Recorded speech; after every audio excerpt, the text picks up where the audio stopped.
நள்ளிரவில் நடந்த எம்எல்ஏக்கள் கூட்டத்தில் என்ஆர் காங்கிரஸ் சட்டப்பேரவை தலைவராக ரங்கசாமியை மீண்டும் தேர்வு செய்தனர். அமைச்சர்கள் யார் யார் என விரைவில் முடிவு எடுக்க உள்ளதாக கூறப்படுகிறது. புதுவை சட்டப்பேரவை தேர்தலில் என்டிஏ கூட்டணி 18 இடங்களை கைப்பற்றி மீண்டும் ஆட்சி அமைக்கிறது. இத்தேர்தலில் என்ஆர் காங்கிரஸ் 12 தொகுதிகளில் வென்றுள்ளது. தொடர்ந்து முதல்வர் ரங்கசாமி தலைமையில் நேற்று நள்ளிரவில் காமராஜர் சாலையில் உள்ள ஹோட்டலில் என்ஆர் காங்கிரஸ் எம்எல்ஏக்கள் கூட்டம் நடைபெற்றது. இக்கூட்டத்தில் பங்கேற்ற எம்எல்ஏக்கள் முதல்வர் ரங்கசாமியை என்ஆர் காங்கிரஸ் சட்டப்பேரவை கட்சித் தலைவராக ஒருமனதாக தேர்வு செய்துள்ளார். இதற்கான கடிதத்தில் எம்எல்ஏக்கள் கையெழுத்திட்டனர். என்டிஏ கூட்டணியில் முதல்வர் வேட்பாளர் ரங்கசாமிதான் என ஏற்கனவே அறிவிக்கப்பட்டது குறிப்பிடத்தக்கது. மேலும் புதுச்சேரியில் யார் யாருக்கு அமைச்சர் பதவிகள், கூட்டணி கட்சிகளுக்கு எத்தனை அமைச்சர் பதவிகள் என்பதை முதல்வர் ரங்கசாமி முடிவெடுக்கவுள்ளதாக தெரிகிறது. இதனிடையே விரைவில் துணைநிலை ஆளுநர் கைலாஷ்நாதனை சந்திக்க உள்ளதாக ரங்கசாமி தெரிவித்துள்ளார். புதுச்சேரி சட்டப்பேரவையில் எதிர்க்கட்சியே இல்லாத நிலை உருவாகியுள்ளது. புதுச்சேரியில் மீண்டும் ஆட்சியை பிடித்துள்ளது தேசிய ஜனநாயக கூட்டணி. இந்த கூட்டணி சார்பில் மீண்டும் முதல்வராகிறார் ரங்கசாமி. மாநிலத்தில் மொத்தமுள்ள 30 தொகுதிகளில் 18 தொகுதிகளில் தேசிய ஜனநாயக கூட்டணி வெற்றி பெற்றுள்ளது. இதில் என்ஆர் காங்கிரஸ் 12 தொகுதிகளிலும், பாஜக 4 தொகுதிகளிலும், அதிமுக, லாஜக தலா 1 தொகுதிகளிலும் வெற்றி பெற்றுள்ளன. புதுச்சேரியில் ஆட்சி அமைக்க 16 தொகுதிகளில் வெற்றி பெற்றிருந்தால் போதுமானது. இப்போதைய முடிவுகள் படி தேசிய ஜனநாயக கூட்டணி ஆட்சி அமைப்பது உறுதியாகிவிட்டது. அந்த கூட்டணிக்கு 18 எம்எல்ஏக்கள் உள்ளனர். காங்கிரஸ் தலைமையிலான இந்தியா கூட்டணியில் திமுக 5 தொகுதிகளிலும், காங்கிரஸ் 1 தொகுதியிலும் வெற்றி பெற்றுள்ளன. தாவேகா 2 தொகுதிகளிலும், அதன் கூட்டணி கட்சியான நேய மக்கள் கழகம் 1 தொகுதியிலும் வெற்றி பெற்றுள்ளது. சுயேட்சைகள் 3 தொகுதிகளில் வெற்றி பெற்றுள்ளன. புதுச்சேரி சட்டப்பேரவையில் எதிர்க்கட்சி அந்தஸ்து வகிக்க 6 தொகுதிகளில் ஒரு கட்சி வெற்றி பெற்றிருக்க வேண்டும். அதாவது சட்டப்பேரவையின் மொத்த எண்ணிக்கையில் 5 1 பங்கு எண்ணிக்கை இருந்தால்தான் எதிர்க்கட்சி அந்தஸ்து கிடைக்கும் வாய்ப்புள்ளது. அப்படி பார்த்தால் காங்கிரஸ் உள்ளிட்ட எந்த எதிர்க்கட்சியும் 6 தொகுதிகளில் தனித்து வெற்றி பெறவில்லை. தேர்தல் முடிவுகளின்படி யாருக்கு எதிர்க்கட்சி அந்தஸ்து கிடைக்க வாய்ப்பில்லை. ஆனால் அவை முன்னவரான முதல்வர் விருப்பப்பட்டால் எதிர்க்கட்சி அந்தஸ்து கொடுக்கப்படும் வாய்ப்பு இருப்பதாக கூறப்படுகிறது. ஆடம்பர வாழ்க்கைக்காக கொள்ளையடிக்க முயன்ற 2 ரவுடிகளை போலீசார் கைது செய்தனர். புதுவை திருபுவனை காவல் நிலைய உதவி ஆய்வாளர் முருகையன் மற்றும் போலீசார் ரோந்து பணியில் ஈடுபட்டிருந்தனர். இதனிடையே மதுக்கடிப்பட்டு பாளையம் ரோஸ் கார்டன் அருகில் உள்ள மதுக்கடை முன்பு ஒருவர் கத்தியை காட்டி தகராறில் ஈடுபட்டு வருவதாக தகவல் கிடைத்தது. இதையடுத்து போலீசார் சம்பவ இடத்திற்கு வந்தபொழுது போலீசாரை கண்டதும் அவர் அங்கிருந்து தப்பிச் செல்ல முயன்றார். போலீசார் அவரை மடக்கி பிடித்து கைது செய்தனர். அவரிடம் நடத்திய விசாரணையில் அவர் விழுப்புரம் மாவட்டம் வளவனூர் ரயில்வே குடியிருப்பை சேர்ந்த சந்துரு என்பதும், அவர் மீது கொலை, கொள்ளை உள்ளிட்ட பல்வேறு வழக்குகள் இருப்பதும் தெரியவந்தது. மேலும் ஆடம்பர வாழ்க்கை வாழ அந்த வழியாக செல்பவர்களிடம் கொள்ளையடிக்கும் நோக்கில் வீச்சரிவாள்களுடன் இருந்ததாக தெரிவித்துள்ளனர். இதனையடுத்து போலீசார் அவரை கைது செய்து வீச்சரிவாளை பறிமுதல் செய்தனர். இதேபோல திருபுவனை பழைய மாவு ஆலை பகுதியில் கத்தியுடன் பதுங்கியிருந்த கார்த்திக் என்பவரை போலீசார் கைது செய்து இருவரையும் நீதிமன்றத்தில் ஆஜர்படுத்தி சிறையில் அடைத்தனர். தேர்தல் களத்தில் பணியாற்றிய அனைவருக்கும் மற்றும் வாக்களித்த பொதுமக்கள் அனைவருக்கும் ஊசுடு தொகுதி எம்எல்ஏ கார்த்திகேயன் நன்றி தெரிவித்துள்ளார். ஊசுடு சட்டமன்ற தொகுதியில் தேர்தல் பணியாற்றிய கட்சியினருக்கு கார்த்திகேயன் எம்எல்ஏ நன்றி தெரிவித்துள்ளார். இதுகுறித்து பத்திரிகையாளர் சந்திப்பில் பேசுகையில், ஊசுடு சட்டமன்ற தொகுதியில் கடந்த 9ஆம் தேதி நடந்த சட்டசபை தேர்தலில் சிறப்பாக பணியாற்றிய இந்தியா கூட்டணி அணி நிர்வாகிகளுக்கும், சமூக வலைதள தன்னார்வலர்கள், ஓட்டுச்சாவடி முகவர்கள், பிரதிநிதிகள், பொதுமக்கள் உள்ளிட்ட அனைவருக்கும் நன்றியை தெரிவித்துக் கொள்கிறேன். மேலும் ஊசுடு சட்டமன்ற தொகுதியில் சிறப்பாக பணியாற்றிய அனைத்து நிலை கட்சி நிர்வாகிகள், தொண்டர்கள் மற்றும் ஊசுடு தொகுதி வாக்காளர்களுக்கும் எனது நெஞ்சார்ந்த நன்றியை தெரிவித்துக் கொள்கிறேன் என்றும், மேலும் தொகுதியில் அடிப்படை பிரச்சினைகள் என்ன தேவையோ என்று கேட்டு அதை செய்து கொடுப்பேன் என்றும், பொதுமக்களுக்கு தேவையான அனைத்து அடிப்படை வசதிகள் நிறைவேற்றி கொடுப்பேன் என்றும், மேலும் நாளை தினத்திலிருந்து எந்தெந்த பணி நடைபெற வேண்டும் என்று பட்டியல் செய்து அதை தயார்படுத்தி பொதுமக்களுக்கும் அனைத்து வசதிகளும் நிறைவேற்றி கொடுப்பேன் என்றார். தமிழக மக்களுக்கு சிறந்த முறையில் பணியாற்றுமாறு தாவேகா தலைவர் விஜய்க்கு புதுச்சேரி முதல்வர் ரங்கசாமி வாழ்த்து தெரிவித்துள்ளார். புதுச்சேரி முதல்வர் ரங்கசாமி போட்டியிட்ட மங்கலம், தட்டாஞ்சாவடி ஆகிய 2 தொகுதிகளிலும் வெற்றி பெற்றார். இதனைத் தொடர்ந்து தட்டாஞ்சாவடி மங்கலம் தொகுதிக்கான வெற்றி சான்றிதழை பெற்றார். இதன் பின்னர் செய்தியாளர்களிடம் பேசிய அவர், விஜய் வெற்றி பெற்றது மிகுந்த மகிழ்ச்சி. தமிழக மக்களுக்கு சிறந்த முறையில் விஜய் பணியாற்ற வேண்டும். புதுச்சேரியில் 2 தொகுதிகளில் தாவேகா வென்றுள்ளது மகிழ்ச்சி தருகிறது. புதுச்சேரியில் கடந்த 5 ஆண்டுகளில் சிறப்பாக தேசிய ஜனநாயக கூட்டணி ஆட்சி புரிந்தது. பல நலத்திட்டங்களை நிறைவேற்றியுள்ளோம். முதியோர், விதவைகளுக்கு, அனைத்து தரப்பு மக்களுக்கும் நலத்திட்ட உதவிகளை செய்ததை தேர்தல் மூலம் அங்கீகரித்து மக்கள் வெற்றி பெற வைத்துள்ளனர்.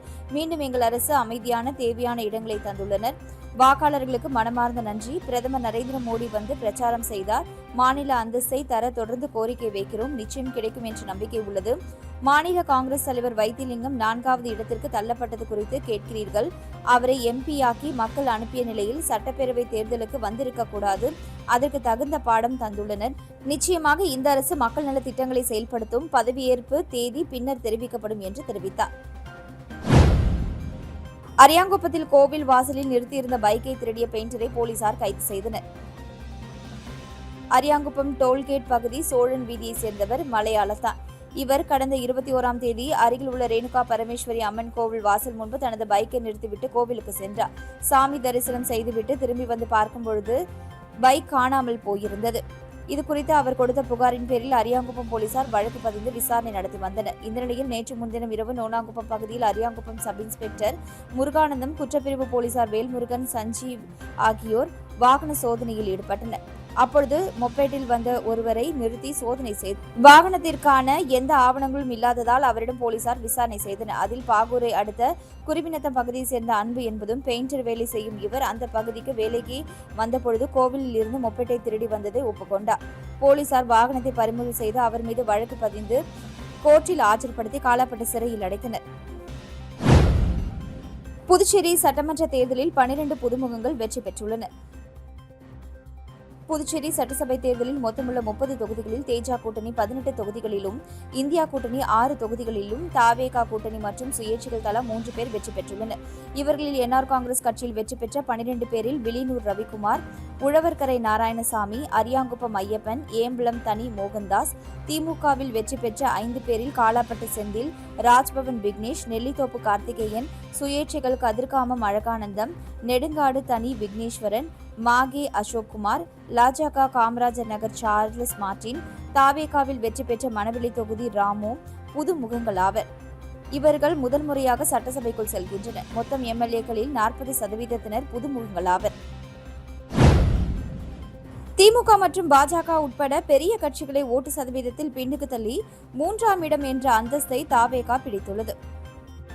புதுவை சட்டசபை தேர்தல் முடிவுகள் பிரதான தேசிய மாநில அரசியல் கணக்குகளை தலைகீழாக மாற்றியுள்ளது. முதல் தேர்தலிலேயே 2 பிராந்திய தேசிய மற்றும் திராவிட கட்சிகளை முந்தி தாவேகா நிகழ்த்தியுள்ள சாதனை அதிர வைத்துள்ளது. தேர்தல் வழக்கம் போல என்ஆர் காங்கிரஸ் தனது செல்வாக்கை தக்க வைத்துள்ளது. 16 தொகுதிகளில் போட்டியிட்டு 1,88,819 ஓட்டுகளை பெற்று 23.02% ஓட்டுடன் என்ஆர் காங்கிரஸ் முதலிடத்தை பிடித்துள்ளது. 21 தொகுதிகளில் போட்டியிட்ட காங்கிரஸ் 1,51,492 ஓட்டுகளை பெற்று 17.60% 2ஆம் இடத்தை பிடித்துள்ளது. யாரும் எதிர்பார்க்காத விதமாக தாவேகா புதுவை அரசியலில் ஒரு புதிய சக்தியாக உருவெடுத்துள்ளது. 30 தொகுதிகளில் களம் கண்ட தாவேகா 1,43,477 ஓட்டுகளை குவித்து 16.66% ஓட்டுகளை பெற்றுள்ளது. இதன் மூலம் 2 எம்எல்ஏக்களையும் முதன்முறையாக சட்டசபைக்கு அனுப்புகிறது. அரசியலில் ஊறிய திமுக மற்றும் பாஜக உட்பட பெரிய கட்சிகளை ஓட்டு சதவீதத்தில் பின்னுக்கு தள்ளி 3ஆம் இடம் என்ற அந்தஸ்தை தாவேகா பிடித்துள்ளது.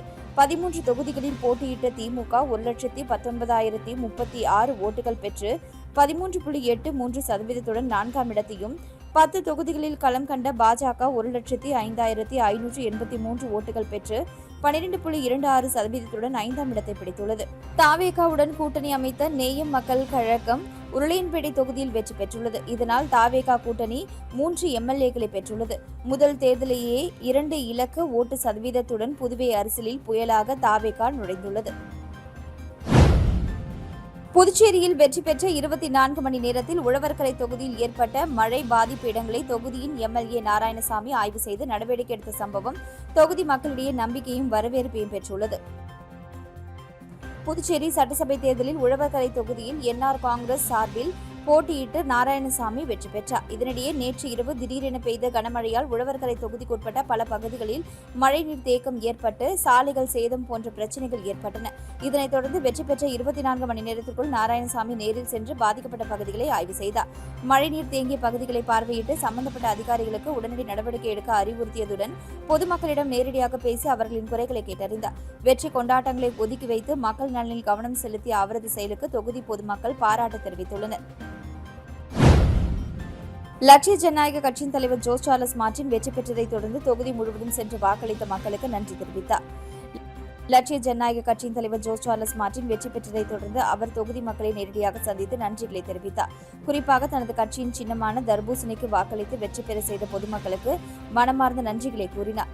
மக்களின் ஆதரவே தனது வெற்றிக்கு காரணம் எனவும் அவர்களின் நம்பிக்கையை நிறைவேற்றும் வகையில் செயல்படுவேன் என்றும் உறுதியளித்தார். அவரது வருகையொட்டி காமராஜ் நகர் தொகுதி முழுவதும் கொண்டாட்ட களமாக மாறியது. பட்டாசுகள் வெடித்தும் வான வேடிக்கைகள் ஒளிர்ந்தும் மேல தாளங்களின் ஒளியுடன் பகுதி முழுவதும் திருவிழா சூழல் நிலவியது. ஆதரவாளர்கள் மற்றும் பொதுமக்கள் மலர்கள் தூவியும் மாலைகள் அணிவித்தும் அவரை உற்சாகமாக வரவேற்றனர். மேலும் மக்களின் மகிழ்ச்சியை பகிர்ந்து கொள்ளும் வகையில் இனிப்புகள் வழங்கப்பட்டது.